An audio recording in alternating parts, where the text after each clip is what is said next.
If you look at the last 3 years of Meghan Markle's professional life and you lay every single thing out in a row, every deal, every launch, every partnership, every public moment, what pattern do you see? Because I have been looking at it, and there is a pattern, and it is not the one that either her loudest supporters or her loudest critics have been describing. It is something more specific than that. Something more human. Something that raises a question that I think deserves a serious, honest answer. And that question is this: is Meghan Markle making the same mistake over and over again? Or is something else entirely happening here? We are going to go through all of it today. Not to bury her. Not to celebrate her. But to actually look at what the record shows. Because the record is more interesting than the headline. Stay with me. And if you want this kind of breakdown on this channel every week, where we actually go through the evidence instead of just telling you how to feel about it, hit subscribe right now. It is right there, one tap. Do it now, and I will see you on the other side. Right. Let's start at the beginning. Not 2026, not Australia. The beginning. January 2020. Harry and Meghan stand in front of the world and announce they are leaving. The details of the plan were still being worked out. The financial arrangements were still unclear. But the message was unmistakable. We are building something new. We are going to be independent. We are going to show the world that you can walk away from one of the most powerful institutions on earth and not just survive, but thrive. That was the promise. That was the brand proposition. And to their credit, the early results seemed to support it. By the end of 2020, the Netflix deal was announced. Reported at $100 million, a number so large it seemed to validate everything they had claimed was possible. Then came Spotify. Another enormous deal. Another platform. Another revenue stream. The machine was running. The brand was hot. And for a brief, shining period, the argument that Harry and Meghan had made, that independence was possible, that freedom had a market value, seemed to be proven correct. And then, one by one, things started going wrong. The Spotify deal was first. Signed in 2020, worth a reported $20 million. Meghan produced one podcast series, 12 episodes of Archetypes. And in June 2023, the deal was over. Terminated. And the executive at Spotify who was most publicly associated with the deal did not keep his feelings private. He reportedly called them, and I am quoting this because it is a matter of public record, grifters. That word. From inside one of their major business partners, Meghan was reported to be distraught. The source said it knocked her sideways. And you can understand why. Because this was not a quiet ending. This was a public one, with a specific damaging characterization attached to it. But here is the thing I want you to notice. And this is the first piece of the pattern I am building toward. What happened after the Spotify collapse? The narrative from Team Sussex was not, we made mistakes, we are going to learn from them, here is what we are doing differently. The narrative was about the timing not being right, about priorities shifting, about mutual agreement to part ways. The language of the joint statement was careful and diplomatic, and told you almost nothing about what had actually happened. And then they moved on to the next thing, Netflix, where they still had a large deal, a documentary, a polo show, Harry's Invictus series, and the new vehicle with Love Meghan, a cooking and lifestyle show that Meghan hosted, featuring celebrity friends, cooking demonstrations, a lifestyle aesthetic built around the Montecito home and garden. The show launched in January 2025. The timing was its first problem. It dropped during the Los Angeles wildfires, a catastrophe unfolding in the same city where many of the show's celebrity guests lived. The optics of launching a luxury lifestyle program while people were losing their homes was not good. Netflix delayed, but it went out, and the reviews were mixed at best. The show was renewed for a second season, but by early 2026, reports were emerging that a third season would not happen. And then, in March 2026, came the announcement that Netflix was withdrawing as an investor in As Ever, Meghan's lifestyle brand that the show had been partly designed to launch. Netflix's statement was carefully worded. It was never intended to be a long-term investment, they said. They were proud of the role they had played. The brand would continue independently, but here is what the statement did not say. And what Meghan's team said instead was something that I want to spend a moment on, because it tells you something important about the pattern. Her team's explanation for the split with Netflix was that Meghan had been held back, that Netflix was too cautious, that the brand had grown exponentially, and the streaming giant simply could not keep up with her vision. They described it in essence as Meghan outgrowing her partner. Think about that framing for a second. A partner who invested in your company, who gave you the platform to launch it, who publicly defended you when your show received mixed reviews, and the story after the split is that they were holding you back. That is a very specific kind of narrative construction. And it is the same narrative construction that emerged after the palace, after the royal family, after Spotify, after every major professional relationship that has ended. The explanation is almost always some version of, the institution could not contain what I was building. The partner was not ready for where I was going. I have outgrown this. What it is almost never is. Here is what I could have done differently. And that is not a character assassination. That is an observation about a pattern. Because patterns matter. Not because they tell you who someone is definitively, but because they tell you something about what might happen next. Now let's talk about Australia. Because Australia is where all of these threads came together in the most visible way. And because Australia produced not one but several specific moments that illustrate the problem I am describing, more clearly than any business story, let me walk you through them in order. The retreat organizer. Before Meghan had set foot in Australia, it emerged that the talent agency behind the Her Best Life retreat, the one organizing her 3,200 a ticket wellness weekend in Sydney, had gone into voluntary liquidation in November 2025, $500,000 owed to the Australian tax office. The director reportedly telling administrators she could not make any repayment because she had no savings and limited income. 2 weeks after that creditor's report landed, the same organizer announced a $3,000 a ticket event with the Duchess of Sussex. Meghan's team confirmed she was still committed to appearing, which is, in isolation, a totally reasonable decision. Meghan is not responsible for her organizer's financial history. She cannot vet every promoter who books her for every detail of their tax affairs, but here is what a well-functioning brand management team does. It asks questions, it checks. It considers what the association might look like if the story came out, which it always does, and it makes an informed decision about whether the upside justifies the risk.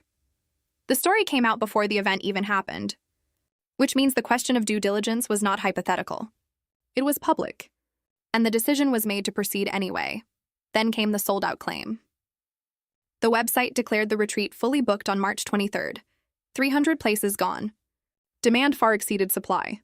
This is the story that was supposed to circulate, that Meghan's presence is so coveted that women are fighting for a spot. On April 6th and 11 days before the retreat, organizers announced that a handful of additional rooms had just been released due to movement.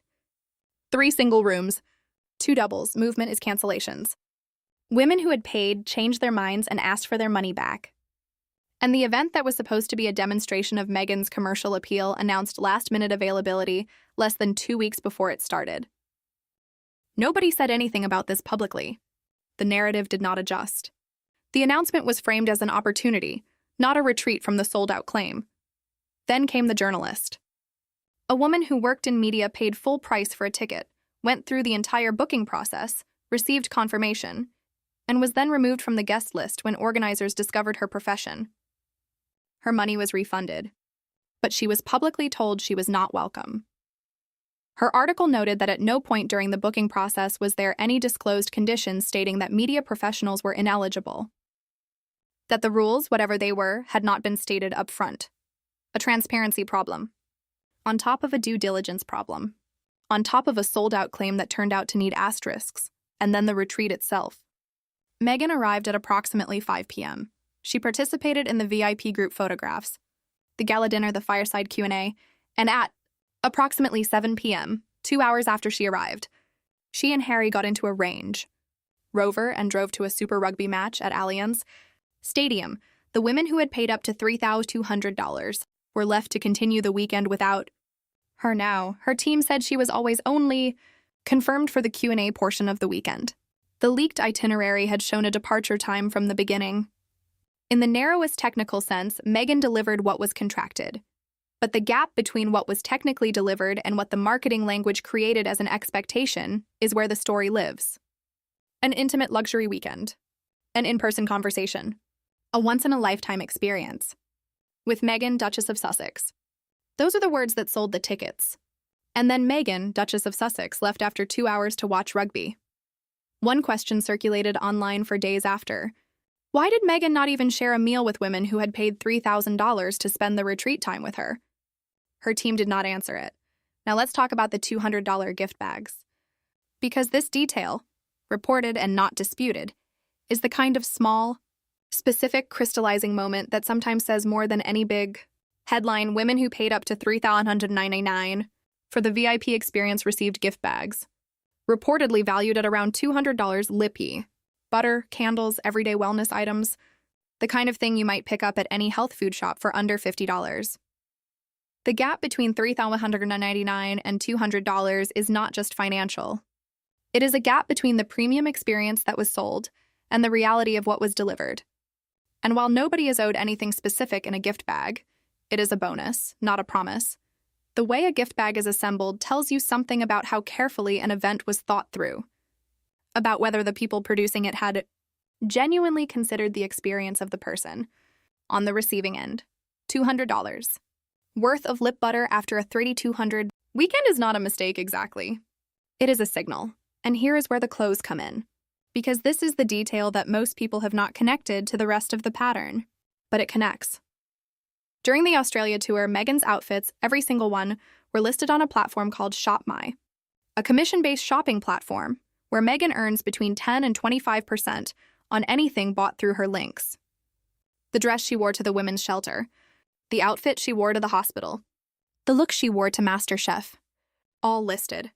All commissionable critics describe this as commercializing every public appearance, as turning even the most ostensibly charitable moments into revenue-generating opportunities, as monetizing the very acts of goodwill that are supposed to be the counterweight to the commercial criticism. Her team did not comment on it publicly. And then there was the sunbather, the woman at Bondi Beach who lay on her towel and read her book while Harry and Meghan walked past, who did not look up, who kept reading even when Harry pointed at her, who became, in 16 seconds of video, the image that the internet decided captured something true about where the Sussex brand sits in the public consciousness in 2026. In 2018, at the same beach, a woman set her alarm for 3:30 a.m. and flew from Brisbane to be near them. In 2026, a woman kept reading her book. Now here's where I want to be honest with you about something, because this has been a long list of problems and controversies and missteps, and I want to be careful about what I am and am not saying. I am not saying Meghan is a villain. I am not saying the tour was a disaster. The hospital visit was real, and the CEO said it was genuinely meaningful. Harry's speech about his mother trended globally.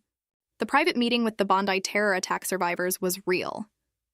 These things happened alongside everything else, and I am not saying Meghan is uniquely bad at business. Many public figures have failed commercial ventures. Many deals collapse. Many launches underperform. These things are normal in the entertainment and lifestyle industry. What I am saying is this: the pattern, and this is the word I want to keep coming back to, is specific enough to notice. Every major professional relationship that has ended has been followed by a narrative that locates the problem elsewhere. Every commercial disappointment has been accompanied by language that reframes the outcome as a transition or a choice rather than a setback. Every misstep in public has been followed not by adjustment, but by continuation on the same trajectory. The Spotify deal collapsed. The narrative was mutual agreement. The Netflix investment ended. The narrative was outgrowing the partner. The show was not renewed for a third season. The narrative was moving forward independently. The retreat tickets did not sell out. The narrative was final availability due to movement. The retreat appearance lasted 2 hours. The narrative was she delivered what was confirmed. Each individual explanation is plausible. Each one could be true. But what they have in common, every single one, is that they do not acknowledge that anything went wrong. They do not say, here is what we learned. Here is what we are changing. Here is how we are going to do this differently. And that matters. Because learning from mistakes is how you stop making them. And not learning from them is how the pattern continues. One analyst put it plainly about the bigger picture. It feels like everything that they do never really goes anywhere, especially Meghan. There's Spotify, then the Lemonada podcast, then Netflix, then As Ever. And it always comes back to the same place, that Observation is not about hatred or bias or the royal press machine or any of the external forces that Meghan's supporters point to when explaining why her ventures have underperformed. It is about something internal to the decision-making. Something about how the ventures are conceived and how they are executed and what happens when they do not land the way they were supposed to. And the something, if I had to name it, is this. The brand is built on the promise of authenticity, on the idea that what you get from Meghan is the real thing. Real warmth, real connection, real values, real products. But every time the performance does not match the promise, the retreat that lasted 2 hours, the gift bags worth $200, the sold-out event that offered last-minute availability, the watch worth $26,000 at a women's shelter, the gap between the authentic promise and the commercial reality becomes visible. And every time that gap becomes visible and the response is to keep the narrative clean rather than to acknowledge it, the promise of authenticity takes another hit, because authenticity is the one thing you cannot maintain through good PR. You can manage perceptions for a while. You can reframe outcomes. You can describe retreats and deal endings and ticket slumps in language that sounds like choice rather than circumstance. But the cumulative effect of the gap, promise versus delivery, promise versus delivery, promise versus delivery, eventually starts to do something that no press release can undo. It makes people trust the brand less. Not everyone. There are still women who attended that retreat and found it meaningful. There are still hundreds of thousands of people who buy Meghan's products and watch her content and feel genuinely inspired by who she is and what she represents. That is real and it matters and it should not be dismissed. But there are also now 46,000 Australians who signed a petition before the tour started. A woman at Bondi Beach who did not look up. A stadium full of people who watched her appear for 2 hours and leave. An industry where people who once worked closely with her are calling the experience something other than what was advertised. The real problem is not any single event. It is the pattern. And the pattern points at a question that I think deserves to be asked seriously and answered honestly. If the brand promise is authenticity, if the whole value proposition is that what you get from Meghan is real, then what happens when enough people start to feel that the gap between the promise and the delivery is too wide to ignore? Because that is the real problem now. Not the retreat, not the gift bags, not the sunbather at Bondi, not even the Netflix split or the Spotify collapse taken individually.